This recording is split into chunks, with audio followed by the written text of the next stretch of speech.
Thanks, Amy. Hi, everybody. So yeah, lovely to see some familiar faces and some many new people as well. So yeah, lovely to see you all. So I'm Jonathan. I'm one of the co-founders of Purpose Disruptors. There's 8 of us now in the team, and the 3 co-founders are myself, Rob McFall, and Lisa Merrick Lawler. So we're all ex-agency or ex-client side, combined experience of about kind of 50 years. 60 years, I think Lisa said the other day. It made me feel old. Anyway, yeah, and we've all kind of awoken to the climate emergency, and it's like, what can we do to help? What can we do with the skills we've maybe the networks we've accumulated, the insights we have into the industry? So we kind of set up Purpose Disruptors with a kind of vision that the advertising industry can be in service of a thriving future. Because at the moment, from our experience, kind of the better we did our jobs in driving consumption, the more damage we cause from a planetary point of view, because advertising drives consumption and consumption drives emissions, unfortunate as that is to acknowledge. It's always as hard as it is to acknowledge. And so yeah, we've got a kind of 3 kind of parts to our work. I lead on the advertising emissions work, which I'll talk about in a moment. Then Lisa leads on Good Life 2030. So what would a good life look like, and how the advertising agents, how can advertising help kind of bring that to life? And we'll talk a little bit about that, an offshoot of that at the end that Kerry will talk to us about, or Amy will talk to us about. And then Rob leads on Change the Brief Alliance, which is our education platform. So yeah, there's more about us on the website. But I think what's interesting is, like, once you start kind of thinking about like the advertising industry and how it might change, you know, you start thinking about like, what would the levers of change be, and who's doing interesting work.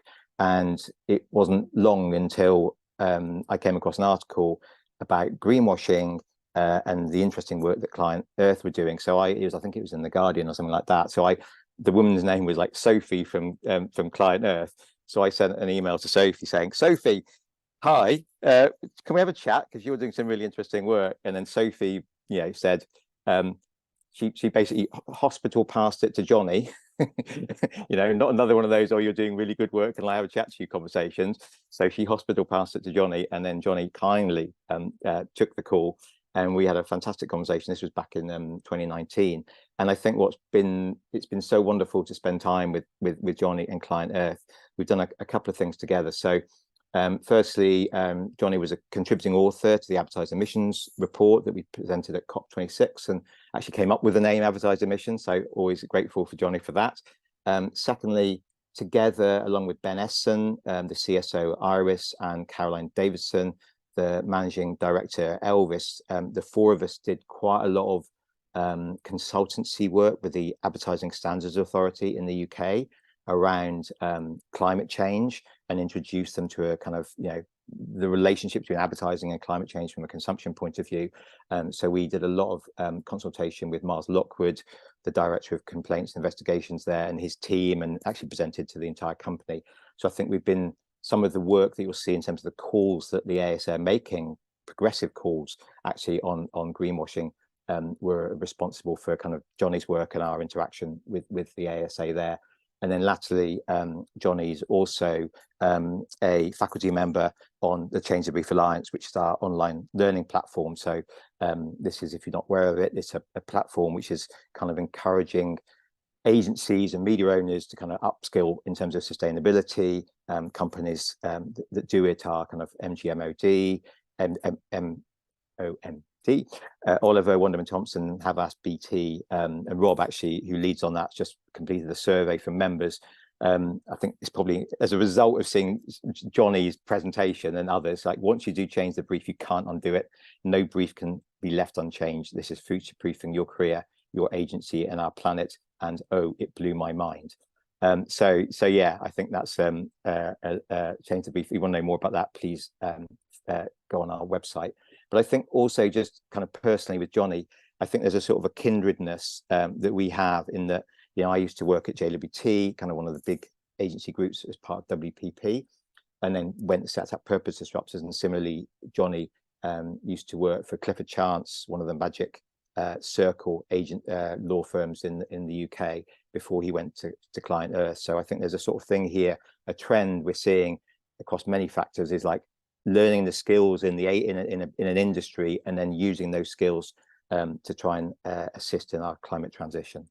So with that, it's fantastic that you're here, Johnny. It's really great. As you're saying, you're looking very crisp in your white shirt, yeah, really looking forward to hearing what you've got to say. And also Laura will be joining part of the conversation with Johnny because she was involved in some of the work that they both did in Ireland. So I'm going to hand over to you, Johnny and Laura. So as I say, as you go through, we're going to, at the end, we're just going to have a little reflection, and then we're going to invite you to put questions in, to have a little reflection on questions. But as Amy said, if as you're going through, those questions come to mind, then please feel free to put them in the doc. Great. Can you all see that all right? Sure, you can put it on present mode as well if you want, Johnny. Yeah, why not? There we are.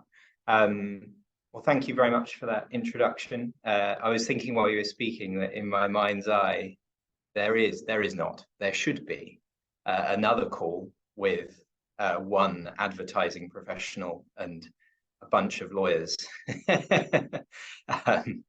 But suffice to say that the legal industry in its true conservative nature has been moving rather slowly and is not quite as far forward-thinking as you guys are. So amazing to see so many people already onto this this element of their work and how important it is in the context we're all in. I should say though that actually one thing we are starting to see joined up is just an approach to serviced emissions in general, be it consultancies, lawyers, advertisers, tax advisors, whatever. And that is where we're starting to see something from even the ASA equivalent in the legal sector, which is the Law Society. So some hope there, but lawyers are slow movers. So I'm going to just briefly run through a little bit about ClientEarth, in case you're not familiar with the organization and its work. Then I'm going to talk about what greenwashing is for us, because it's a label that I think is used and misused and abused in various ways. And I'm going to talk about where I think in the landscape that we work in, that kind of concept and the discussion around it is going. I'm going to talk about the rise in accountability and litigation around it. I'm going to talk about regulatory shift, and that's a key factor, probably the key factor of the landscape in my view. And I'm going to talk a little bit about what kind of wider legal guardrails relate to advertising and climate change, and maybe try and do a little bit of looking around the corner to where I think this will go, and what sort of signs we can see of that at the moment. ClientEarth is a legal environmental organization. It's an NGO. And at this point, it's actually an international NGO. It's grown a lot from starting from one man's office to now 300 employees, 8 countries, and lots of work on legal cases and other work around the law. So what that actually means is that we basically do work with the system that is the legal system. And we work around that system. So there's this phrase that is used of the life cycle of the law. So basically that involves working, not just bringing litigation cases and complaints to regulators, but also working with policymakers on new laws, working with the legal industry in general on how it advises people on what the law is, which is honestly rather less sexy than litigation, but actually how law really happens in the real world. 99 times out of 100, it's not a case. It's a lawyer's advice that tells people what to do. We also do a lot of work with capacity building. We, for example, have an enormous project training all of the Chinese environmental court judges, of which there are a number of thousand, out of our office in Beijing. And we work with local communities and indigenous peoples to bring cases on their behalf. For example, the Torres Strait Islanders of Australia in a recent case. And there's some examples of the sorts of things that we do on the right there. And the overall thought really is how we can use the legal system, which is obviously the governance system that we all surrounded by, to spark greater change, using it as a lever to much greater outcomes. That's necessary because although we're 300 people, the world is a lot bigger than us, and so it's trying to really work in that kind of high impact strategic way, and there's various ways we think about that. So some examples of what this actually looks like for sort of greenwashing and related issues to do with advertising is we've done things by sort of interpreting the law, which basically is sort of putting out reports on how we think the law applies to what's going on at the moment. That involves also engaging directly with regulators. That's with the ASA that Jonathan mentioned, but also, honestly, a big suite of engagement with various kinds of regulators, from financial regulators, securities regulators, competition and markets authorities in the UK and elsewhere. And then also bringing on to kind of the thing that I think people notice more, which is bringing litigation cases, various lists there of the names that have been involved in greenwashing litigation that we've brought or been involved in supporting. And then in order actually driving off the experiences in those courtrooms and in those legal arguments, we've been involved quite heavily in the kind of big shifts in regulation that are occurring. So that's kind of advocacy, working with policymakers to explain our view of the issues and what would be needed to resolve them. It's a couple of examples in the EU and US there. So I'm going to come on now to what actually is greenwashing, because I think it's something that maybe we don't talk about enough. Obviously, we all understand at its base that it's misleading statements relating to the environment. But for us, it's something more narrow, actually, and something that we sort of use as a tool for analyzing what sorts of things we ought to work on, which is basically that we're interested in the consequences. We're not so interested in the fact of misleadingness. We're interested in the environmental outcomes. And so we try and look specifically at the kinds of communication which obstructs the attainment of those environmental outcomes. That's kind of abstract. But if I was to say, for example, like, natural gas and the gas industry wants and markets that the gas is a transition energy. If we believe that gas is a transition energy and all our governance and policy and consumer demand takes that to heart, then we won't get climate goals. That's obstructing the attainment of environmental outcomes, as a simple example. And that's why we see basically a sort of Venn diagram here that's also recognized in a lot of the regulatory discussion from policymakers, with an overlap. And the overlap is where consumer protection and environmental protection basically are doing the same thing. So I'm going to, at risk of boring everybody, go on to talk a little bit more about legally what is greenwashing, rather than just in terms of how we see it. And with that, I'm going to just focus on EU consumer law. The reason I'm focusing on EU consumer law is obviously the EU is like 27 countries. Maybe less obviously, it's exactly the same law still in the UK, but basically this law is common everywhere. It's in the US in the same form. It's in Australia, it's in Canada, it's actually in most parts of the global south that I've seen. And so it is the key rule that underpins a lot of discussion around greenwashing, whether people are referencing it directly or not. And the way it works is basically that it's quite protective. It looks to protect the ordinary person from the undoubted skills of the advertising industry when it comes to matters that they consider to be important. So prohibited under this law are claims that are likely to deceive the average consumer, or likely to mislead through the omission of information that the average consumer would need to take an informed decision. So in other words, it can be literally true. If it leaves out something that's material to the message, then that's also a problem. And the way it works basically is it looks for claims to be substantiated, i.e. backed up by evidence, and that evidence is under the law supposed to be what it said in that quote at the bottom right, robust, independent, generally recognized evidence which takes into account scientific findings and methods. And therefore, it's generally quite a high bar. The weird thing about this law is that it has been not very well enforced, because I think people will read that and think that's kind of a perfect world that it's setting out there that doesn't seem to happen in practice. But what's happening in the area of climate or green related advertising is that we're seeing a big thrust on the enforcement side. And that's what's producing all of the media attention, all of the regulatory rulings. So whereas some other areas it may not be enforced practically on the environment, I think it increasingly is, and that's a real focal point of efforts by regulators. So what we have seen, just as I was describing, is obviously a lot of different litigation under this law and under various sort of self-regulatory codes that track it and basically copy it and put it into their codes of conduct. I've included a load of European examples there, but I would run out of space on the slide if I went outside Europe.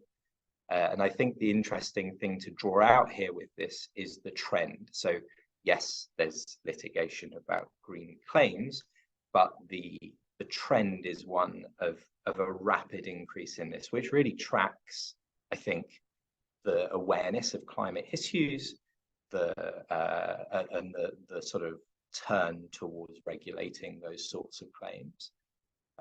The other interesting thing that I'll say here is, like, you know, I say litigation and you see kind of courtroom steps and headlines that nobody wants if they're in the companies concerned. But actually what's going on here is that sort of different actors are sort of acting on enforcing the law. And some of them will lose litigation, some of them will win. It's the nature of litigation. But the interesting thing for me is that this is not an NGO's ball pond, because this sort of action is being taken by many more than the kind of, if you would think about the usual suspects of environmental NGOs who would do this for their own sort of campaigning aims. So we're seeing consumer organizations, just ordinary consumer organizations like Which in the UK, starting to do this. Regulators are increasingly doing more and more as they see it as part of their sort of priorities. Class action law firms, which are basically just businesses that try and recover damages on behalf of consumers, are increasingly turning to this area. And probably the most important one I've left out there is just actually law firms. Like, law firms are increasingly making this part of their ordinary advice to clients, and that's really important because that's how people actually get to know the law. There's various kinds of legal approaches that are being taken, including not just sort of the consumer law that I've been talking about, but also human rights law, and I'll explain a little bit more about that later. And the sectors that we're seeing, obviously, you could say it sort of started with, unsurprisingly, the very largest oil and gas companies, since they have such an enormous impact on climate change. But it's actually focusing on a number of high carbon sectors in the sorts of litigation that we're seeing. So this tracks the key sectors that will need to change a lot under transition, really. So the logic is fairly clear. And, you know, this comes out of regulators as well. Things like automotive, aviation, red meat, home heating and energy provision, and plastic waste are really the key areas that I think of in this context.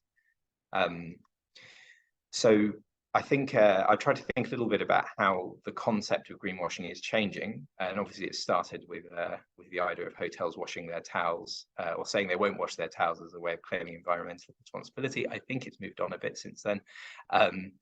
But now I think the point that I would highlight is that it's increasingly seen against the dynamic transition. You know, in the UK, we have legally binding targets. As an international community, we have the Paris Agreement goal. And the pathway that we follow to try and hit those goals is really the key concept to think about when you're thinking about this. And I've that transition and that pathway is quite abstract things, but basically they mean shifts in demand patterns, shifts in regulation, certain industries having very stranded assets. So in a classic example, if you own a load of coal reserves, you might not be in the money for that much longer because the world is turning away from coal power and towards renewables. Stranded business models is a phrase I've just invented, but it's the same idea basically of business models that are not actually going to survive under a transition in a very future-proofed way, which isn't to say that the incumbents don't fight as though it will. And then I think one thing that I would draw out is the way that increasingly at sort of international policy level and national policy level, we're seeing that the sort of commercial advertising is connected with problems of disinformation and the kind of false solutions idea that we see in discussions around COP, for example, the Paris Agreement coming up. So the example that I was just going to give very quickly to sort of bring this to life a little bit is what the UK CMA, which is the Consumer and Competition Regulator, has just recently done in October. So they've basically been looking at green heating and heating as a consumer protection area.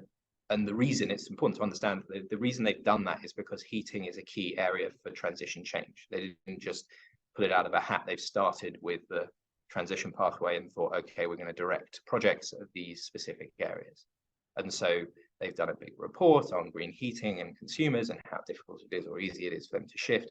And as part of that, they've identified that basically the UK gas industry, which has a stranded asset in the form of gas infrastructure or potentially stranded asset, has basically been involved in promoting what I'm going to call a full solution, which is hydrogen for home heating. And again, this is not something that most people know, I think, but the CMA has basically opened an investigation into those gas businesses because of their publicity, which is effectively publicity that tries to say, and advertising that tries to say, hydrogen is the solution for home heating. They've got it fronted by Rachel Riley as a campaign called Hello Hydrogen, and the idea is that people therefore don't need to buy heat pumps. If they do buy heat pumps, these businesses' assets and infrastructure become defunct, and you can see the nature of the problem. So they're doing a similar piece of work into fast-moving consumer goods, which is about plastics and plastic waste. Plastics being a big use of fossil fuels, which we need to curtail, particularly single-use plastic. So these are the sorts of ways, what I mean when I say that greenwashing is connected to transition more and more rather than just simply occurring in a vacuum. We're also seeing basically a tightening of regulation. So I mentioned before the consumer law, which is that basic don't mislead rule. Don't have misleading communication in commercial advertising. But basically what's happened, and I'm going to refer to the EU because they are always the leader in this space, and we find others then do what the EU is doing. They identified a sort of mass failure to substantiate green claims. And I think this is kind of unsurprising. There's a huge capacity gap in businesses, in marketing professionals generally about, climate science, about environmental impact. And I'm not suggesting that that is an easy thing to overcome. I think a large part of that explains the very high numbers, but basically you can see there that they did a big coordinated regulatory sweep back in 2021 and found that 40% of green claims made online risk being unlawful. And what they've done is brought forward legislation to really tighten consumer law with loads of specific practices that are prohibited and all kinds of things like that. And I would say that, standing all the way back, this kind of regulatory response is really aiming, whether explicitly or not, to get to a place where there is a lot less sustainability advertising, and that the advertising that is done is much narrower, is much more specific. They've entirely banned vague claims like environmentally friendly, for example. So the focus going forward is going to be much more on the specifics, and I think in practice just much less volume of advertising is going to be doable because you have to do so much more work to do them. Wider than that, and I think this is where it's really important to kind of understand the broader context, not just consumer protection law. There's a lot of areas of law that are sort of trying to facilitate the achievement of climate goals. So what I've referred to there, I mentioned human rights, but basically businesses, large businesses in the EU going forward from sort of 2026 are going to have to do a process of identifying the impacts they're having on the environment and on human rights. It's often called human rights due diligence or sustainability due diligence. That is always been a kind of best practice or a nice thing to do, but it's now becoming legally mandatory, and it is a really broad idea. So there is, in my mind, no way you can really argue that advertised emissions falls outside it. For example, it looks at the actual impact that a company has and asks them to come up with mitigating measures for it. That has been put into specific form in social media regulation. So big tech is going to have to do its own due diligence on what are called under the regulation the systemic risks it has for society, which is quite an extreme regulatory phrase, but that's what it says. And then we're also seeing a big drift of work on basically investor and finance reporting. So the idea that climate change presents a financial risk to the global economy, no profits on a dead planet, and the massive sort of upscale in reporting requirements, in processes that the finance industry and those around corporate reporting are going to have to do. I think a lot of people have called it a regulatory tsunami in the finance space, and I don't think that's unfair, actually. So I thought I'd dive in a little bit to that because I think it's kind of instructive for how regulators and what the direction of travel is for this kind of thing, where there's seen a need to shift the types of work that an industry is doing, in this case finance, but I think it's basically coming in the same way towards advertising. So this is the EU Sustainable Finance documents. And just two things that I'll highlight is one, at the top you can see basically what they're trying to do is to basically move things along to get to the point in the long term where we have just green finance and finance, with transition finance being the bit in the middle, but green finance growing as a proportion of the overall finance that is provided in Europe. They have, and this is where I go back to that point about how the idea is that claims have to be faithful to the facts and to the science. They've actually just set out a dictionary, a definition of green, which they call the EU taxonomy.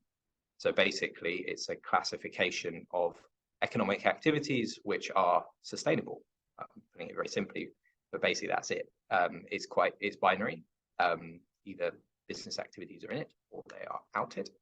And the way it's going to work is it's going to be plugged in to disclosures. So companies will disclose the amount of their business activities that are green under this or not. And then any financial product that invests in those companies has to report the same things. So you can sort of see how this architecture is supposed to come together to the point where basically the investor, think in advertising terms, the consumer, has clear decision useful information about what is green and what is not. And that's kind of the idea. It's not suggesting that's easy, but that's where they're headed. And then briefly, I was just going to cover what I mentioned, this human rights due diligence idea. This is again from EU legislative proposals. On the left, it's the big tech regulation, the mitigation of systemic risks like manipulation or disinformation. And that's where you start to see disinformation being part of regulatory efforts. And then on the right, what basically the due diligence thing looks like. And I think it's particularly pertinent if you are working in an agency that operates in Europe or is part of a holding company that does, or something like that.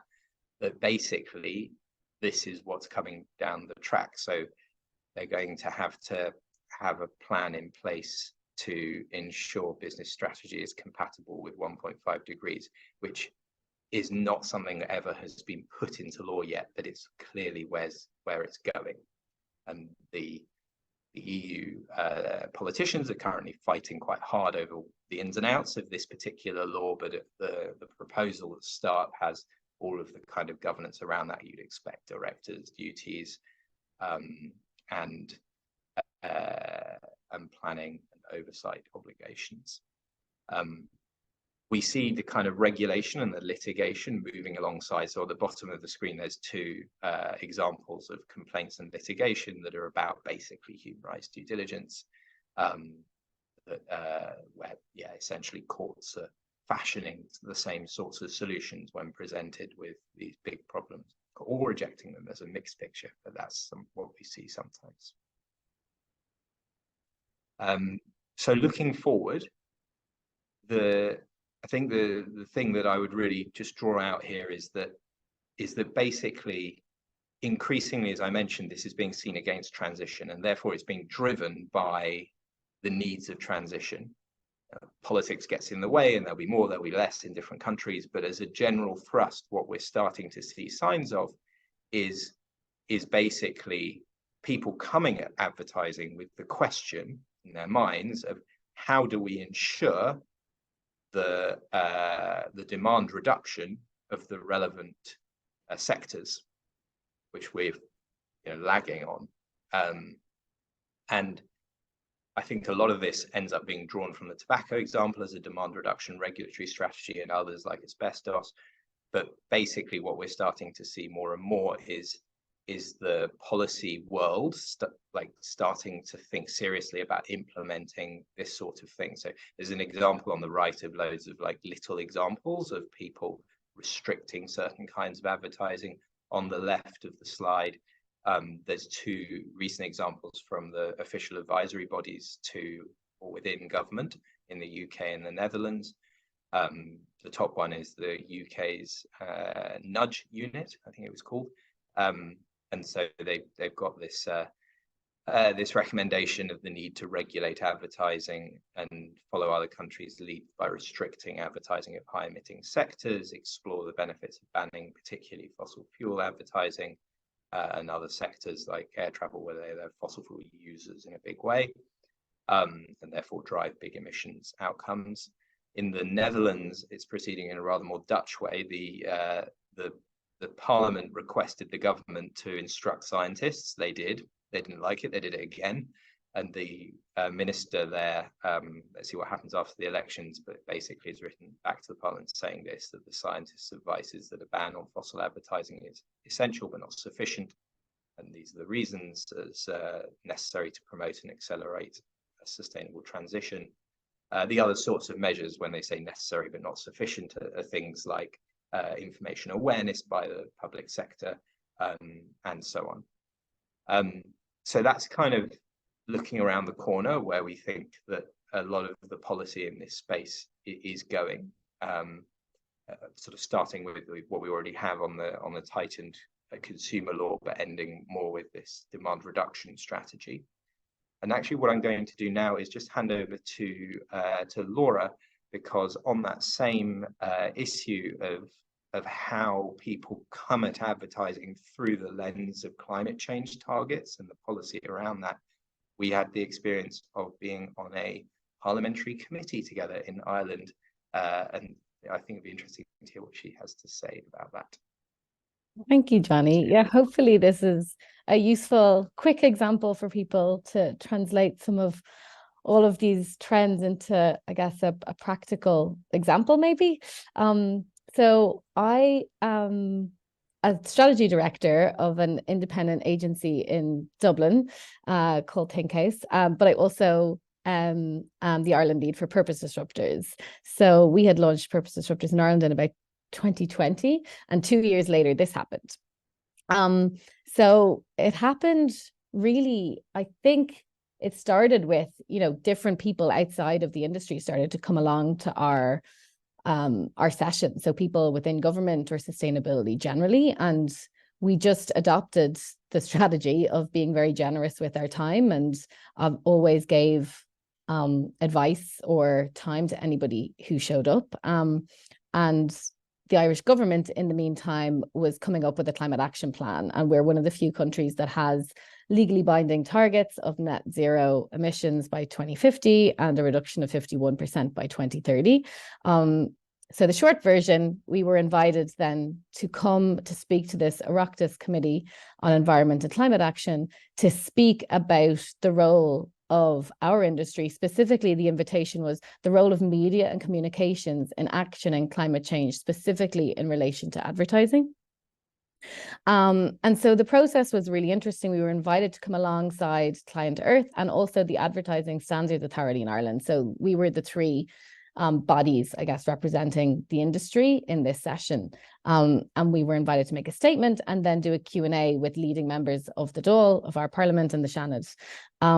And why we were invited, I guess, seemed to be pretty clear that from the government's perspective, advertising seemed to be playing a pretty clear role in climate action and the goals that they were trying to achieve.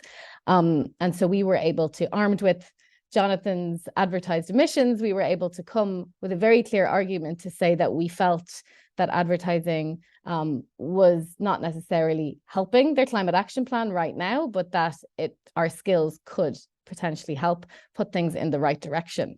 So I guess in terms of being part of the process, we were writing a statement on behalf of purpose disruptors, but also those in the advertising industry in Ireland that we had engaged with in a community sense. So we wrote up a statement and had to make sure that everybody was happy with it, what we were saying, which was, I guess, quite radical and political at the time. Me, myself, as a strategist, going to the board in my agency as well to ask them if they were happy with what I was saying, because it wasn't necessarily the same thing that the ASA in Ireland were going to be saying. They were very much kind of, trying to make the case for self-regulation rather than maybe more radical regulation on behalf of the government. And our take was, as a group, as a community, it was, if we need to do this really quickly, this stick is one way we can do it. But by being part of the conversation and taking that radical stance, we were also able to get across the message that we were able to advocate for the skills of the industry in supporting the climate action plan as well at the same time. So there were two things that we were doing in terms of the yes and the no. And I guess since then, what might be interesting in terms of the questions that were asked of us, we were asked to come back and look at the spend per sector in Ireland in terms of, the high carbon industry spend versus other spend. And so they could make decisions, I guess, in terms of policy in the next, in the follow-up sessions, in terms of where they go with it. It's still slow, but the conversation is still ongoing in terms of, there's a lot of people on that committee who want to propose policies. And since then, there's also been a 5.8 million euro fund announced in terms of climate action and the cultural sector. So actually investing in some of our projects like the Good Life and using the ad industry skills, recognizing the impact that could have on culture. So I guess, it's watch this space, but hopefully an interesting example of how we as an industry should be involved in these conversations, even when maybe they seem a little bit scary or anti-industry even to some at this point in time. But when you start to join those conversations with a bit more of a radical stance to kind of be involved in that future proofing, I think is a really powerful and important thing to do. So I'll leave it there and happy to answer any questions, but or follow up with anybody else who's interested in the long version of the story. Thanks. I'll pass you back to Johnny. Thanks very much, Laura. Yeah, it was, I've sort of found, again, talking about looking around the corner and looking forward, like there's been a few of these sort of processes that are going on in parliaments or in political parties, in the European Parliament, also in the Dutch one, something in Scandinavia as well. And yeah, that is sort of the reason why I say this with a little bit of confidence that that's where this conversation is going. So finally, I'm just going to come on to it's quite difficult for me as a lawyer to not just talk about risk and negativity, because that's obviously what lawyers do, but just trying to think a little bit about about sort of what that means for, and the opportunity that that gives for thinking about work in advertising and climate, moving my head sideways in order to do that. I mean, I think that one key thing I would take from this kind of regulatory shift that we're seeing is basically a written down substantiation of the advertising, of the evidence behind the advertising claim is I would say past necessary practice because of the shift that I'm starting to see in enforcement, and kind of stress testing that a little bit, you know, which parts of it are actually just what the company is saying as opposed to which parts of it are backed up by independent sort of evidence, which is a whole load of work, but basically, yeah, the message clearly from what's coming through in regulation. I think what's kind of useful for me in thinking about this is, you know, 4 years ago, sustainability claims largely unregulated in practice, it felt like. You could have advertising about green stuff and you know, there wasn't legal risk, there weren't headlines about regulatory action. The useful analogy for me in terms of thinking about this is really that a lot of the regulation is treating this as an issue almost of health. So like in health advertising, there's very tight regulation. You can't put a claim about the health benefit of a product unless you do so in a very tight way. And I think it's useful to maybe think about sustainability in a similar vein. I put the science is your friend again on the independent evidence is really key. Obviously high carbon, just looking at the disproportionate way that they're featured in litigation and regulatory action, and given the sort of underlying science and the calls at COP at the moment to phase out fossil fuels, it is a high risk area, and that's where we see probably the restrictions coming in at the local and municipal level that may come at the national and supranational level. Cherry picking is out. So I think that's another one just to think about the whole when you're kind of thinking about what sorts of claims to do. In terms of the sort of where we need to get to, I think that the thing that I take from the investor and sustainable finance side is basically we need to get to decision useful advertising for transition. So practically what actually is being signaled to the ordinary person about the choices they make, these things need to be actually aligned with what needs to happen.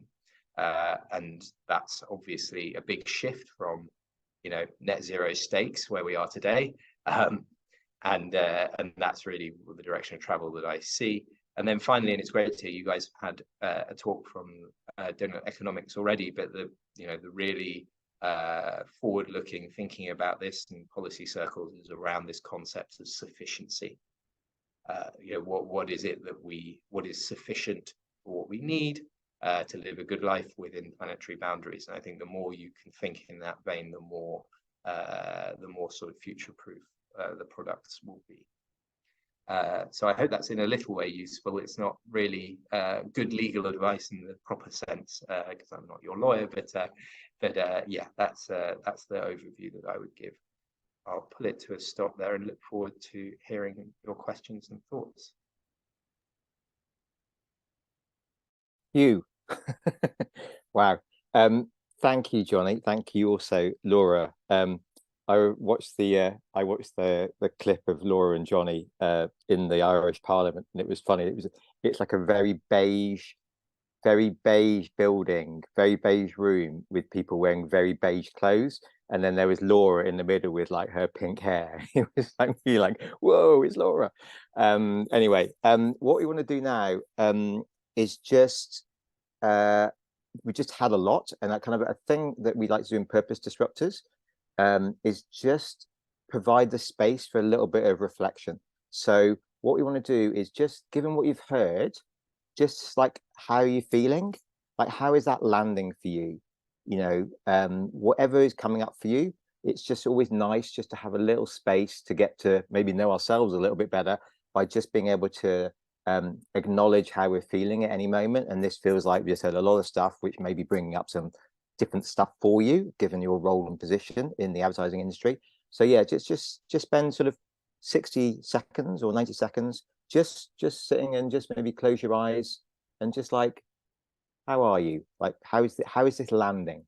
Yeah, what feelings or thoughts, come up for you? Just hold a silence for 60 seconds and just consider that question.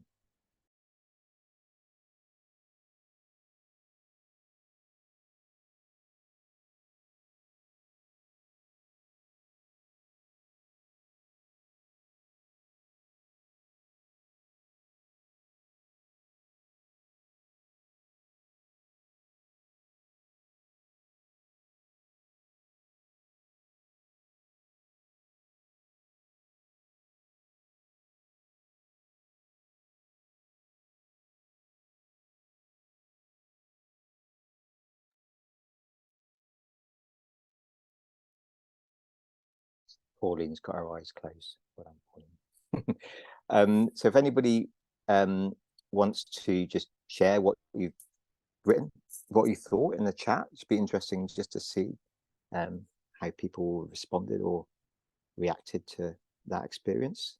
Just be really interesting to see. If you're happy to share. Hopeful.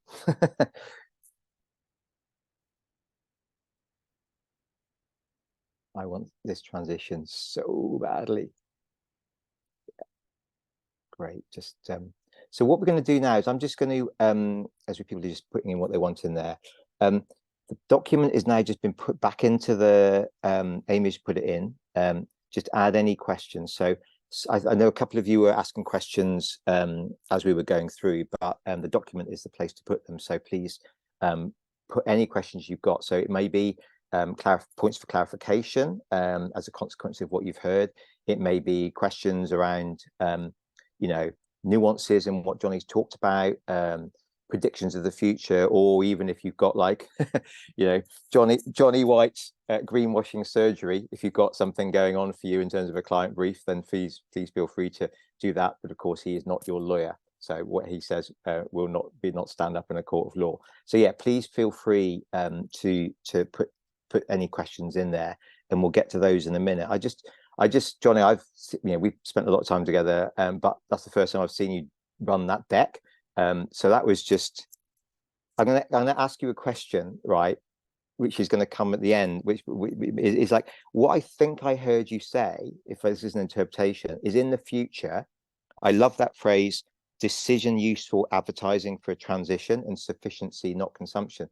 So thinking about the finance bit, you talked about green finance and how green finance, am I right in thinking that it's possible that there will only be advertising in the future, that will enable consumers or citizens to make decisions that are aligned with a 1.5 degree pathway, i.e. there will be no advertising for anything which would not lead consumers towards that across products and services that are available? Because if that were the case, that would be quite extraordinary. You don't have to answer that now, but let's just get to that. The other things I thought were just really fascinating was the bit where you talked about you're interested in the consequences, not the ads themselves. I thought that was really, I hadn't thought of it like that. As you said, the form of comms that obstruct the attainment of the climate goals, because most agencies are focused on the content of the ads and what the words are, climate neutral, but thinking about it through the lens of the attainment of the climate goals and whether that's obstruction. I thought that was really, really interesting. The concept of stranded business models, and Ruben put that in the, I think Ruben put that in the thing, like WPP, stranded business model question mark. We can come on and talk about that, I'm sure. And yeah, I just this idea of no vague claims, and just this idea of, you know, agents and client, like agencies and clients, is your business strategy compatible with a 1.5 degree world? And what does that mean for your ability to communicate and operate if that's not the case? So yeah, really, really fantastic. Thank you. Kerry, what are the questions that are coming up? Amazing presentation. Thank you, Johnny. And thank you for so many questions and a real mix of questions that I'm quite excited by, and hope you will be too, Johnny. So a few around greenwashing that I think we'll start with, and then we've got some other key themes coming out. A few people saying the same thing or the same thing but slightly differently. So we've just clustered those together so that we can fit in as many as possible. So the first one is around differences in environmental laws in different regions. So specifically talking about the UK and the EU when it comes to greenwashing. How does this affect your outcome? So those differences in international law. And also, what powers do UK institutions have to curb advertising from non-UK players that are advertising to UK citizens? Yeah, great. Thank you. And thanks so much for all of your attention. Sorry for covering so much. Just wanted to try and give a broad sweep, which meant that I did nothing properly. So the question about different laws in different countries. So the kinds of all the laws actually that I talked about are worth thinking about just as the same. So consumer protection law is the same. We haven't changed it after Brexit. We had European consumer law before, and we continue to have European consumer law, and I don't really see that that's going to be like drastically changed by any government going forward in its principles. And the due diligence thing is in the EU, but is going to basically apply to any business doing business in the EU, which means it's going to have a really big international effect, and practically it's just going to start to become the norm. That's what's often called the Brussels effect. That because of globalized trade, EU law requires compliance by people all over the world.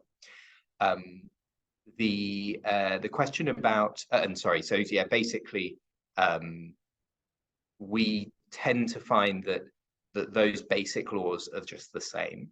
What is different for our work is that access to justice in different countries is very different. So practically, it's pretty hard for NGOs to enforce the law in various kinds I've explained in the UK, to do with UK sort of court culture, but also the rules around access to courts. Other countries are more open in that way, more easy to get a ruling on something and to access the courts.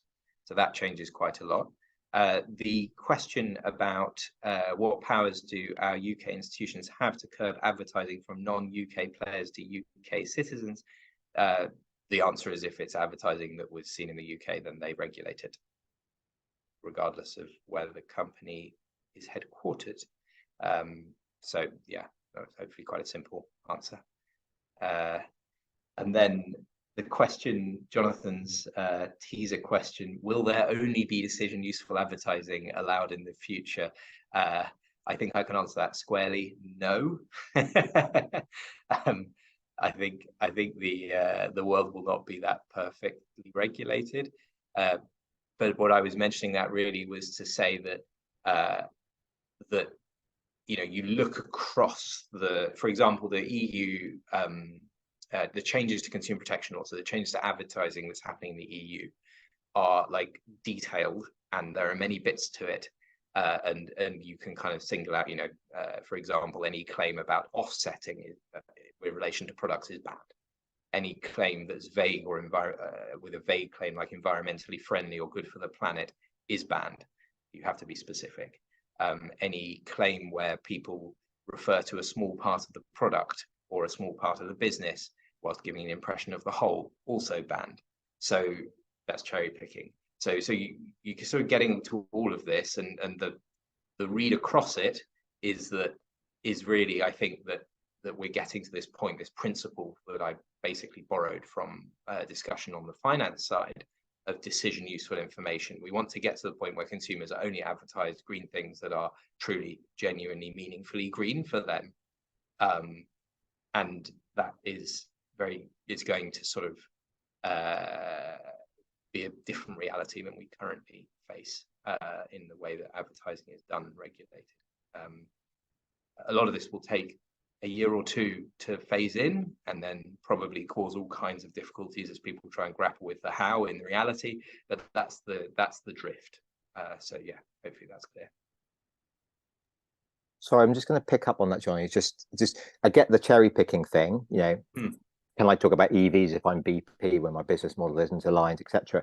But I think what you were saying, like when you say decision useful, when you started talking about flights, advertising flights and advertising red meat, I would say that's not decision useful, because that's promoting those products, and that those choices are not aligned with the 1.5 degree pathway from a demand mitigation point of view. So that goes far beyond the cherry picking. That goes into whether or not these categories of advertising are appropriate for consumers to receive, because that is swaying people to behave in a way that's not aligned with the demand mitigation that's required by the UK government to hit its targets and all that stuff. Do you want to can you just clarify how you see, say, those categories of advertising playing out in terms of their suitability for them to be communicated to consumers in the future? Yeah, so I think there's two levels to this. There's like the current near horizon and the further horizon. So the near horizon is that sustainability advertising in those sectors is going to become increasingly difficult to do, but certainly difficult to do in a way that you can be reliably confident is not illegal. And so the sustainability advertising of red meat, i.e. affixing some kind of claim or suggestion, what the idea is a sustainability brief around that product or that brand, those brands, is going to become increasingly difficult. And that's pretty clear under EU regulation that's already now finalized. What we're seeing in the second further level is that advertising as a whole for those sectors is basically slated for restriction. And that, it's quite hard to say how and when that will come in, whether in fact it will come in all jurisdictions, but that's the direction of travel. And we're reading the runes of what the government advisors are saying, and their rhetoric on it has kind of ratcheted up in the last year or two, and so on. So yeah, that's how I'd answer that.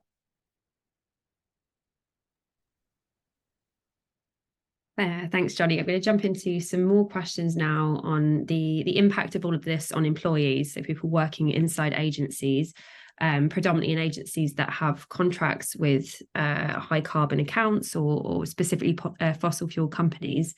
So first question, and I'll ask the second one after because I think it's complementary. The first one asks, could employees be deemed to be in legal peril for working on fossil fuel accounts in an agency?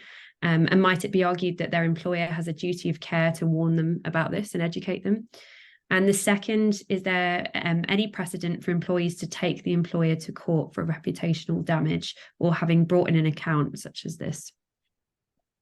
Wow, yeah, interesting questions. So employees in legal peril by working on that account. I think the basic answer, and I don't want to sort of exaggerate in any way, is that it's quite hard to see, but there is no example of an employee being in personal legal difficulties from this. My more sort of nuanced answer is that what we do see is, going from that misleadingness to consequences thing, we do see the drift of litigation in this area in particular moving away from like the kind of less pointy form of, oh, it's a breach of consumer protection law, which is a high standard, to involvement in deception, which is a big part of the US litigation in this space. And we saw McKinsey brought in to a litigation brought by a municipality in Oregon about that. And basically, then you're starting to talk about issues of intentional deceit, of fraud, and that becomes something that I think carries at least sniff test. I don't want to be near it as an individual. So that risk is there, as in the kind of, in the landscape of litigation. It's not, to be clear, like, it's not something that is really eventuated for individuals yet. We're also starting to see that the authorities are getting involved kind of from quite surprising angles. So in France, for example, we support a litigation about Total, the Dutch oil companies and their big rebrand advertising campaign around the change of name to Total Energies. And that's a civil litigation, a consumer protection law case. But what's perhaps quite surprising is that a French prosecutor has taken up the same issue. So that's criminal law. And obviously, the way that prosecution's investigation proceeds, it may close, it may go forward to charge and trial, I don't know,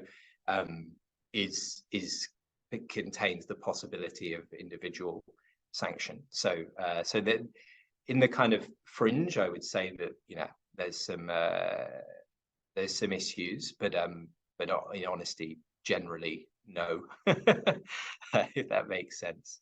And then the other question, any precedent for an employee to take employer to court for reputational damage or other by having brought an account like this? I think that would depend on whether you actually see loss of earnings, loss of clients, basically. But where that kind of thing happens, it's quite a common sort of form of business dispute. You did this thing that caused me loss. So I don't know. I guess you would know, not me. Great, thank you. And moving to a different leverage point now. So you mentioned at the beginning, and Jonathan's spoken about advised emissions and looking at service emissions. So someone's just asking you to touch on that a bit more. What does this include and encompass exactly? Yeah, so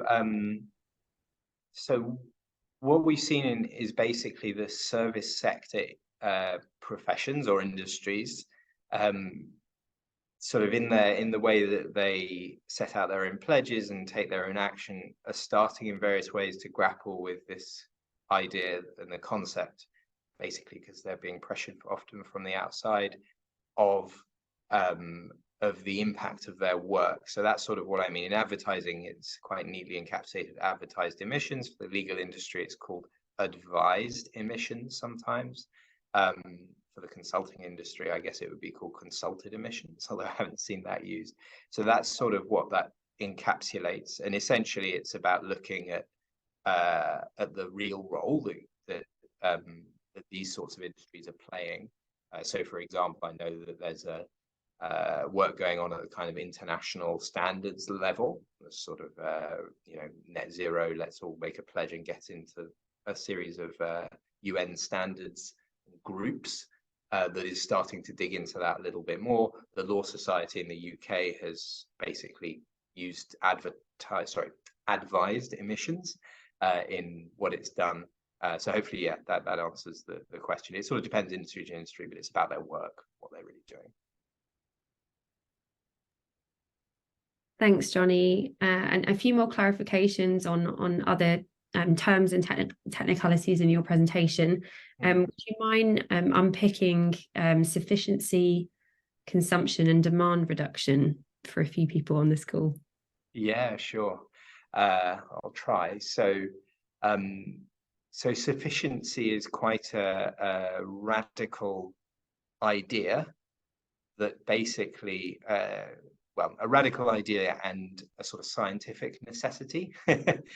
So it's the idea effectively that we ought to be framing everything we do not around economic growth, endless economic growth, because that is just breaching the boundaries that scientists are telling us that we have on climate, on biodiversity, on soil health, on various things, and that you can't really square that circle. You can't make that better enough that we can continue to grow and still be confident that the scientists will tell you, yeah, it's going to be okay and people are going to have what they need from the ecosystems that we have. So sufficiency is the idea of like, okay, well, let's find that space between our basic needs are met and before we get to the ceiling of sounding warning bells from the scientists on ecosystem health, climate being one of them.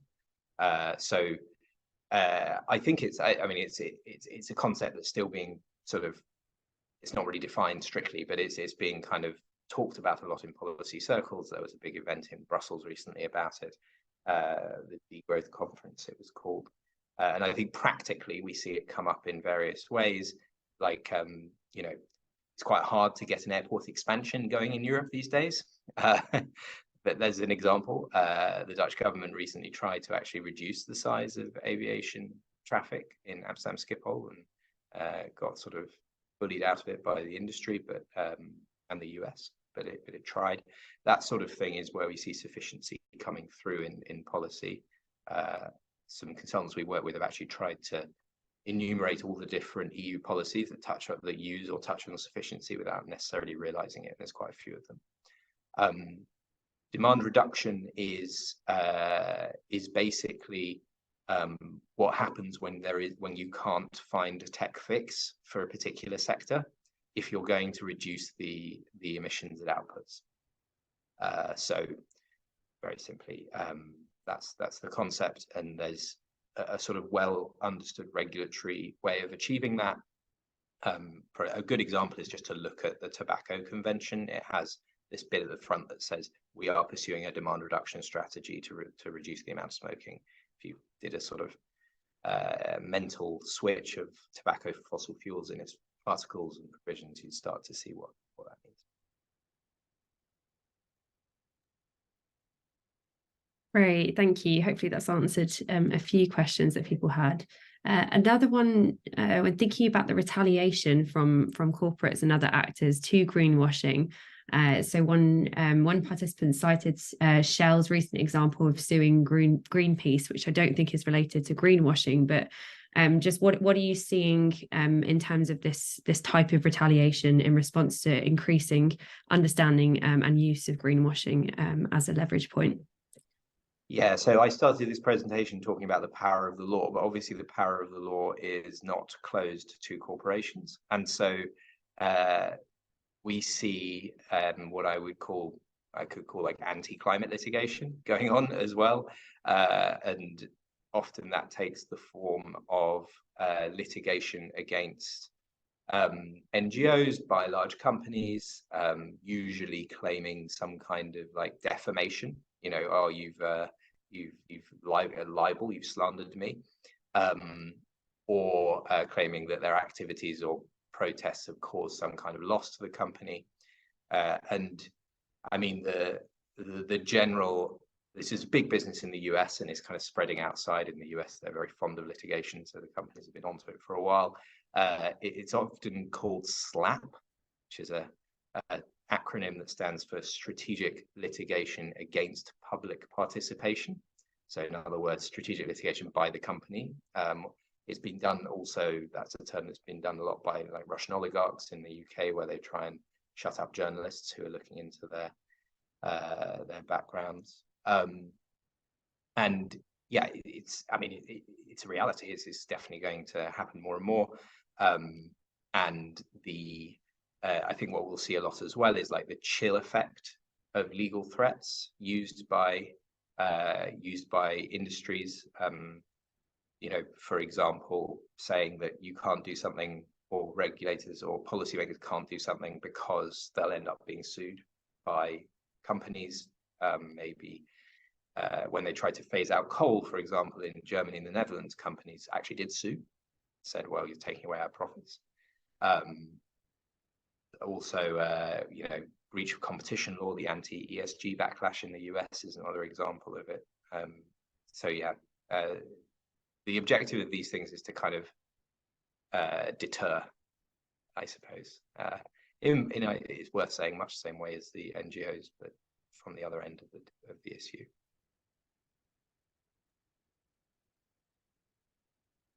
Awesome, thank you. I think we might just have time for one more, and then we'll pass back to Amy to close. So what makes you hopeful, Johnny, about the future of law as a leverage point for climate action? So I think one thing that makes me hopeful is the really slow drip but inevitable drip of basically just lawyers getting to understand the facts of climate change. And when they truly do, a lot will happen and can happen. And we've seen that with litigations that have really educated the judge on the climate issue, on what what actually a 3-degree world means for businesses, for prosperity, for all these kinds of things. We see them do stuff that people don't expect because that evidence is compelling. It's a really slow game because the lawyers who do stuff are old, judges are old. They tend to be behind the curve, not ahead of the curve on stuff like this. I think you guys in your industry are ahead of the curve on stuff like this, more and more quick thinkers.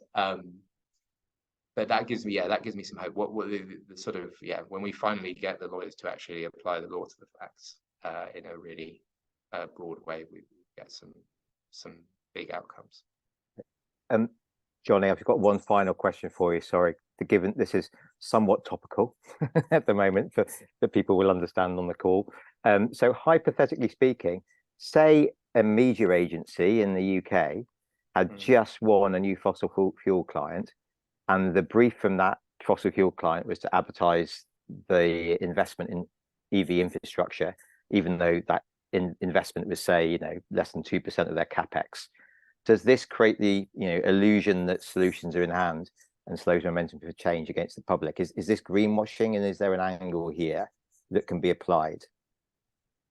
I mean, the straightforward answer is, from at least ClientEarth's perspective and looking at the regulatory rulings, yes, because it's relatively classic. If you think about it in terms of something that's not sustainability, let's say price, or using my example of health, like, if you tell somebody that this product is healthy, or this business is like, doing helping children get healthier, when you're actually talking only about a small part of it, and the bigger part is a much bigger problem. Yeah, you can see how the risk accrues. Now, how that will come to sort of land, it could be an ASA ruling, it could be the sort of on the court side, the competition or consumer regulator. But in general, I would say that it accrues a high degree of legal risk. Okay, well, that might be something to keep you busy in 2024. Amy, I think we've got 10 minutes left, so I don't know how you want to use the rest of the time. Yeah, so we were